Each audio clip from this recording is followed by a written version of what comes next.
রোববার দিনগত মধ্যরাতে কক্সবাজারের পেকুয়ার মেহরনামা আলিয়াঘোনা এলাকায় ওসি জাহিদুল কবিরের বাড়িতে হানা দেয় ডাকাত দল। বাড়ির লোকজন টের পেয়ে চিৎকার দিলে ডাকাত দল গুলি ছুড়ে ৩টি গরু নিয়ে যায়। জাহিদুল কবির চট্টগ্রাম শহরের চকবাজার থানার ওসি হিসেবে কর্মরত আছেন। গ্রামের বাড়িতে তার বাবা আহমদ কবির এবং ছোট ভাই মনিরুল কবির থাকেন, আর গরুগুলো দেখাশোনা করতেন তার ভাই মনিরুল কবির রাশেদ। স্থানীয়রা জানান, চকরিয়া ও পেকুরিয়ায় গরু চুরির ঘটনা অহরহ। সম্প্রতি চট্টগ্রামের চকবাজার থানা এলাকা থেকে গরু চোর সিন্ডিকেটের প্রধান নবী হোসেনকে গ্রেপ্তার করেন থানার ওসি জাহিদুল কবির। তাদের ধারণা, এই ক্ষোভ থেকে ওসির গ্রামের বাড়ি থেকে গরু লুট করার ঘটনা ঘটতে পারে।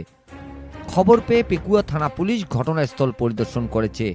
পেকুয়া থানার ওসি মোহাম্মদ সিরাজুল মোস্তফা জানান, চিহ্নিত চোর ধরতে পুলিশের তৎপরতা বৃদ্ধি করা হয়েছে। তাদের বিরুদ্ধে আইনগত ব্যবস্থা গ্রহণ করা হবে। Mizanur Rahman, DRS news.